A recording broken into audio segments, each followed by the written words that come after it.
Hello friends, welcome to மாங்கனி சமையல்.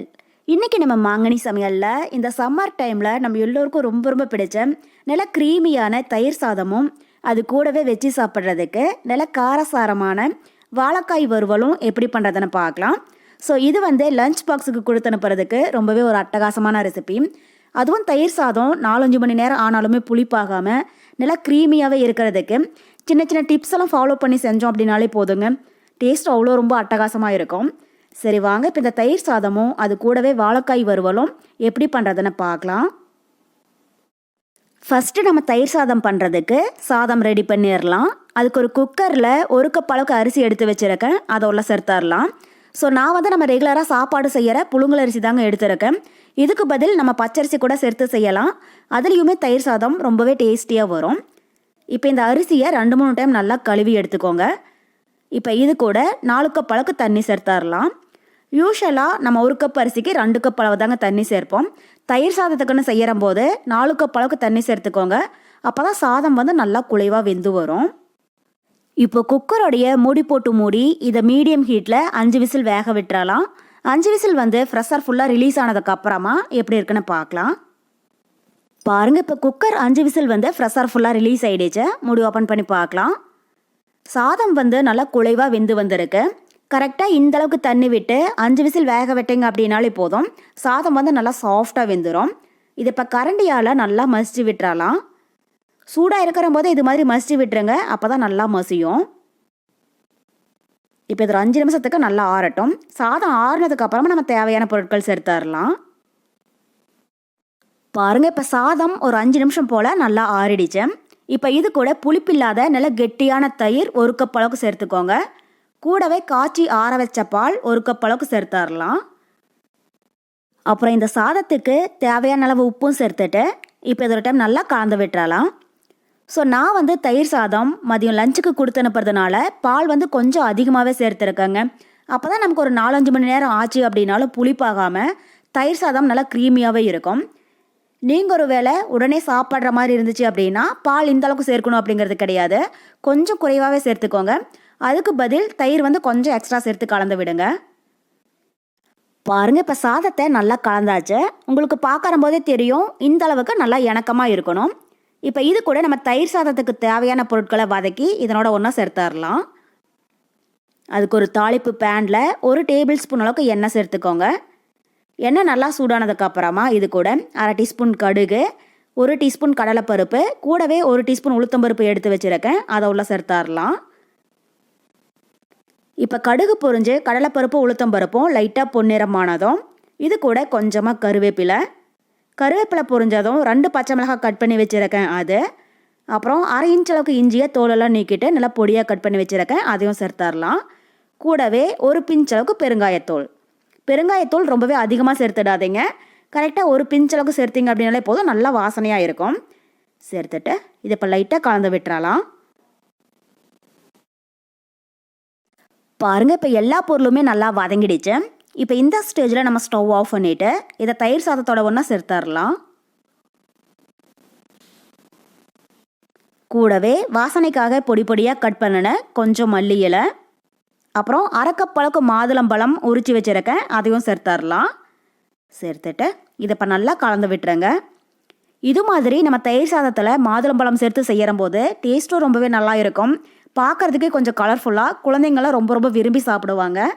நீங்கள் மாதுளம்பழம் விருப்பப்பட்டால் சேர்த்துக்கோங்க, இல்லை அப்படின்னாலும் பரவாயில்லை. அவசியம் சேர்க்கணும் அப்படிங்கிறது கிடையாது.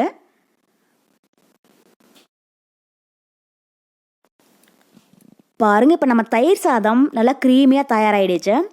இப்போ அடுத்தது இது கூட வச்சு சாப்பிட்றதுக்கு நல்லா காரசாரமான வாழைக்காய் வறுவல் ரெடி பண்ண ஆரம்பிச்சிடலாம். வாழைக்காய் வறுவல் பண்ணுறதுக்கு நான் மீடியம் சைஸில் 2 வாழைக்காயை தோலெல்லாம் சீவிட்டு இது மாதிரி சின்ன சின்னதாக கட் பண்ணி கலர் மாறிடாமல் இருக்கிறதுக்காக தண்ணியில் போட்டு எடுத்து வச்சுருக்கேங்க. உங்களுக்கு எது மாதிரி சேஃபில் விருப்பமோ நீங்கள் அதுக்கு தகுந்த மாதிரி கட் பண்ணி எடுத்துக்கோங்க. இப்போ அடுத்தது ஒரு கடாயில் 3 டேபிள் ஸ்பூன் அளவுக்கு எண்ணெய் விட்டு சூடுபடுத்திடலாம். வாழைக்காய் வறுவலுக்கு எண்ணெய் கொஞ்சம் கூடுதலாகவே சேர்த்துக்கோங்க. எண்ணெய் சூடானதும் 1/2 டீஸ்பூன் கடுகு உளுத்தம்பருப்பு சேர்த்துடலாம். கடுகு பொரிஞ்சதும் கொஞ்சமாக கருவேப்பிலை, கூடவே 2 காஞ்ச மிளகாய் சேர்த்துடலாம். சேர்த்துட்டு இப்போ ஸ்டவ் மீடியம் ஹீட்டில் வச்சு இதை லைட்டாக கலந்து விட்டுருங்க. இப்போ மிளகாய் வற்றல் நல்லா செவக்க வறுப்பட்டதும் இது கூட நம்ம கட் பண்ணி வச்சுருக்கிற வாழைக்காயை தண்ணியெல்லாம் வடிச்சிட்டு உள்ளே சேர்த்துடலாம். ஸோ வாழைக்காய் நம்ம ஃபஸ்ட்டே வேக வைக்கணும் அப்படிங்கிறது கிடையாது. மேலே இருக்கிற தோலை மட்டும் நல்லா சீவிட்டு கட் பண்ணினீங்க அப்படின்னாலே போதும், இது சீக்கிரமாகவே வெந்துடும். இப்போ காய் உள்ளே சேர்த்துட்டு இதை ஒரு 5 நிமிஷத்துக்கு நல்லா வதக்கிடலாம். பாருங்கள், இப்போ காய் ஒரு 5 நிமிஷம் போல் நல்லா வதங்கி ஓரளவுக்கு வெந்து வந்திருக்கு. இப்போ இந்த ஸ்டேஜில் நம்ம கொஞ்சமாக தண்ணி தெளித்து விட்டுறலாம். மொத்தமாக தண்ணி ஊற்றிடாதீங்க, காய் ரொம்பவே குலைவாக போயிடும். நம்ம வதக்கினதுலேயே ஓரளவுக்கு வெந்திருக்கு, அதனால் கொஞ்சமாக இது மாதிரி தெளித்து விட்டீங்க அப்படின்னாலே போதும். இப்போ தண்ணி சேர்த்துட்டு இதை ஒரு டைம் நல்லா கலந்து விட்டுறலாம். கலந்து விட்டுட்டு இப்போ கடாயோடைய மூடி போட்டு மூடி வச்சிடலாம். இது லோ ஃப்ளேமில் ஒரு 5 நிமிஷம் அப்படியே இருக்கட்டும். அப்பப்போ இடையில ஓப்பன் பண்ணி கிளறி விடுங்க. 5 நிமிஷத்துக்கு அப்புறமா எப்படி இருக்குன்னு பார்க்கலாம். இப்போ இந்த டைமில் இந்த வாழைக்காய் வறுவலுக்கு நம்ம ஸ்பெஷலான ஒரு மசாலா அரைச்சி எடுத்துக்கலாம். அதுக்கு மிக்ஸி ஜாரில் 1 டீஸ்பூன் அளவுக்கு சீரகம் சேர்த்துக்கோங்க. கூடவே 1 டீஸ்பூன் மிளகு, அப்புறம் 1 டீஸ்பூன் சோம்பு, 1/2 இன்ச் அளவுக்கு பட்டை, 3 லவங்கம், கூடவே ஒரு 5 பல் பூண்டு, அப்புறம் சின்னதாக ஒரு பீஸ் தேங்காய் கட் பண்ணி வச்சுருக்கேன் அது. ஸோ தேங்காய் ரொம்பவே அதிகமாக சேர்த்துடாதீங்க. பாருங்கள், இந்த அளவுக்கு சேர்த்திங்க அப்படின்னாலே போதும். இப்போ இது கூட கொஞ்சமாக கருவேப்பிலை சேர்த்து இதை ரொம்பவே நைஸாக இல்லாமல் கொஞ்சம் கரகரப்பாக இருக்கிற மாதிரி அரைச்சி எடுத்துக்கோங்க. இதை அரைச்சிட்டு வந்துடலாம். பாருங்கள், இப்போ மசாலா பொருட்களை அரைச்சி எடுத்தாச்சு. தண்ணி சேர்க்காம இந்த அளவுக்கு கொஞ்சம் கரகரப்பாக அரைச்சிங்க அப்படின்னாலே போதும். இப்போ இது ஓரமாக இருக்கட்டும். இப்போ இந்த சைடில் காயும் ஒரு 5 நிமிஷம் போல் நல்லா வதங்கியிருக்கு. பாருங்கள், வாழைக்காய் இப்போ 3/4 நல்லா வெந்துருச்சு. லோ ஃப்ளேமில் வச்சு அப்பப்போ லைட்டாக கலந்து விட்டீங்க அப்படின்னாலே போதும், காய் இந்த அளவுக்கு நல்லா வெந்துடும். இப்போ இந்த ஸ்டேஜில் நம்ம தேவையான மசாலா பொருட்கள் சேர்த்துடலாம். 1/4 டீஸ்பூன் மஞ்சள் தூள், கூடவே காரத்துக்கு 1/2 டீஸ்பூன் மிளகாய் தூள், அப்புறம் 1 டீஸ்பூன் மல்லித்தூள், இந்த காய்க்கு தேவையான அளவு உப்பு, இதெல்லாம் சேர்த்துட்டு இப்போ இந்த டைம் நல்லா கலந்து விட்டுறலாம். ஸோ மிளகாய் தூள் சேர்க்கிற போது மட்டும் குறைவாகவே சேர்த்துக்கோங்க. ஏன்னா ஃபஸ்ட்டே நம்ம 2 மிளகாய் வற்றல் சேர்த்துருக்கோம். அப்புறம் மசாலா பொருள் அரைக்கிற போதும் அதில் 1 டீஸ்பூன் அளவுக்கு மிளகு சேர்த்துருக்கோம். அதே நமக்கு லைட்டாக காரமாக இருக்கும். அதனால் உங்கள் காரத்துக்கு தகுந்த மாதிரி நீங்கள் மிளகாய் தூளை கூட்டி குறைச்சி ஆட் பண்ணிக்கோங்க. பாருங்கள், இப்போ காய் நல்லா வதங்கிடுச்சு. இப்போ இந்த ஸ்டேஜில் நம்ம அரைச்சி வச்சுருக்கிற மசாலா விழுதை உள்ளே சேர்த்துடலாம். சேர்த்துட்டு இப்போ ஸ்டவ் லோ ஃப்ளேமில் வச்சு இதை நல்லா கலந்து விட்டுறலாம்.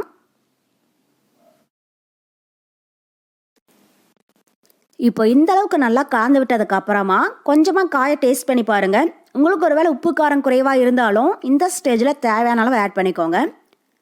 பாருங்கள், இப்போ ஒரு 5 நிமிஷம் போல் காய் மசாலாவோட சேர்ந்து நல்லா வதங்கிடுச்சு. இது இப்போ வெந்திரிச்சான்னு பார்க்குறதுக்கு ஒன்று எடுத்து நசுக்கி பார்த்தீங்க அப்படின்னாலே தெரியும். இந்த அளவுக்கு நல்லா சாஃப்டாக இருக்கணும். அவ்வளோதான், இப்போ நம்ம வாழைக்காய் வறுவல் தயாராகிடுச்சு. கடைசியாக வாசனைக்காக பொடி பொடியாக கட் பண்ணினேன் கொஞ்சம் மல்லி கருவேப்பிலை தூவி விட்டுட்டு ஸ்டவ் ஆஃப் பண்ணிடலாம்.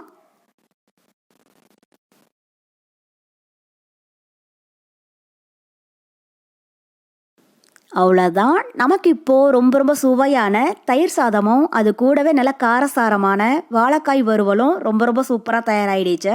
ஸோ கண்டிப்பாக நீங்களும் இதே மெத்தடில் ட்ரை பண்ணி பார்த்துட்டு எப்படி இருக்குன்னு கமெண்ட் பாக்ஸில் சொல்லுங்கள். என்னுடைய இந்த ரெசிபி வீடியோ உங்களுக்கு பிடிச்சிருந்தா லைக் பண்ணுங்கள், உங்கள் ஃப்ரெண்ட்ஸுங்க கூட நிறைய ஷேர் பண்ணுங்கள். மறக்காமல் மாங்கனி சமையலுக்கு சப்ஸ்கிரைப் பண்ணுங்கள். நன்றி.